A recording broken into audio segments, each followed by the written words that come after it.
Alright guys, so we're back with Fred again, and we are going to show you how to apply our splints. You can use vet wrap, gauze and then vet wrap, any type of cotton and then vet wrap.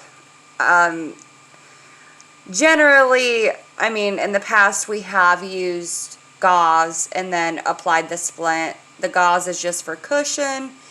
You don't want to apply vet wrap too tight if you're just going to go straight vet wrap before you wrap everything up. But in this video, we're going to use just vet wrap.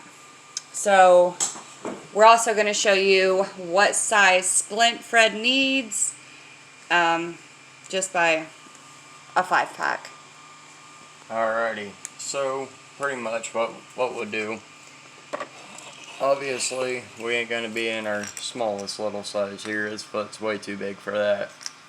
But a 1.5 is pretty close.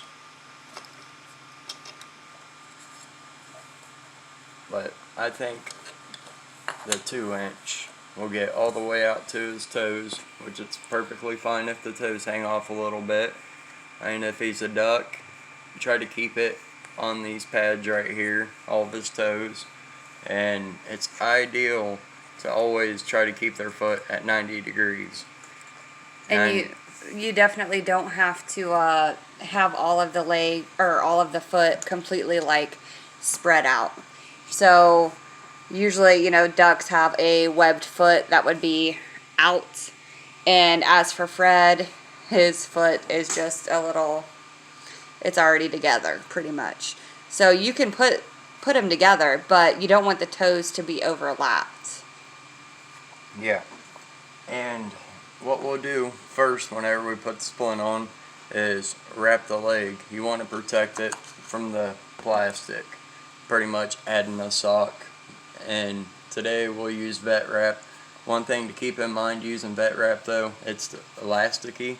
So you don't want to put it on real tight because it will cut off their circulation. But if you use cotton or gauze, anything like that, it's perfectly fine. And he don't have any talons, so we marked little spots, and that's what you want to watch out for whenever you're wrapping and along this process. You don't want it bunched up back there. So pretty much whatever you got laying around for a first layer protectiveness, just because you don't want the foot and leg rubbing on plastic. It's just a good idea to have something down to protect the leg and the foot. Yeah, and obviously by this point they're usually kicking and hating you a little bit, but you don't have to wrap the foot.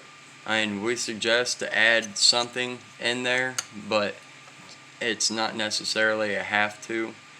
Now, if their toes hang over a lot, then yes, we definitely suggest it, because what will happen, their toes will start to drape over, and depending on your conditions, it can tear them up. But for this video, we'll keep it on wrap, that way you guys can see a little bit more. And whenever you put the splint on, you want to make sure the talon is running out the back side. So I also want to point out here for whenever it comes to sizing, depending on the issue too, will depend on how far up. You know, you really want to try to make sure that your splint's up high enough too on the leg, especially for a tendon issue or anything like that.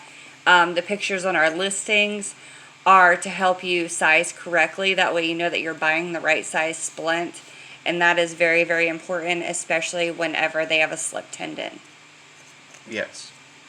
And from here, what we'll do, we'll get us a piece of vet wrap ready. That way you guys can see how to do that. We just buy the big rolls.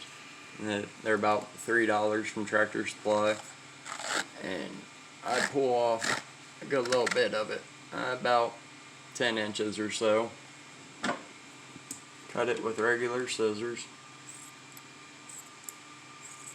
Stuff's not the easiest to cut, so a lot of times you do this before you go to attempt to put the splint on, because they don't like being patient in these circumstances. And then I will cut it lengthwise. That way you have two pieces, and this one piece you can use to line before you put the splint on, then the other piece afterwards. That works out as well. And like we've said before, having two people do this, you know, with a real live bird is so much easier than trying to do it all by yourself. Yeah. And what we'll do, we'll go ahead and add a layer on this side. That way you guys can see the way I wrap it around the leg and the foot. Usually start up on the leg. Like I said, I pay attention to their talon on the back, and I'll make a wrap around. And like I said, be cautious about how tight you apply the vet wrap if you're going to use it. And then I just kind of twist it a little bit and loop it around, and that creates a little bit of a cradle and almost a perfect little sock for them. And a lot of people even like to squeeze the ends closed. And the more clean you can keep it, the best. Then we'll set them down in the splint, and what we'll do, we'll try to get our vet wrap around as much as possible, and the whole time I'm feeling in the back with my fingers for that talon, making sure I'm not covering that up. And we'll give him a little wrap around there. And the same as before, wrap it right on around that bottom and up around. Sometimes, depending on how ambitious your animal is, duck, chicken, or whatnot, they may kick around a bunch. You may have to add more on depending on the size of them. But we just put on just enough. And you don't have to put on a bunch. But you also don't want to make sure they're going to kick it off the minute you put it on either. Yeah, and he's doing... We have had that happen before. Yeah, we've had a few kick it off like they got paid to do it, but at the same time, and you live and learn, you just apply more, you apply it a little bit differently, and you figure out that that's what you need to do. But these are a good little thing to have around within a week or so. And usually within 3 days you want to take them off, inspect, clean, and put them back on. Then usually after about your second time you'll notice a difference in their walking. Then after that, if you're still not comfortable with keeping it off, you can put it back on and do that as many times as you need to get them back up to running with the rest of them. And looking at how fat Fred's legs are, I don't think that we will be able to do the front plate with Fred because his legs are super duper fat. Yeah, we'll try. Yeah, we can try. Alright guys, thanks for watching the video. We really, really hope that it helped. You know, it's hard for us to record and do everything with only 2 people. So, we're going to keep trying to make videos to help you guys the best that we can. Thanks. Bye.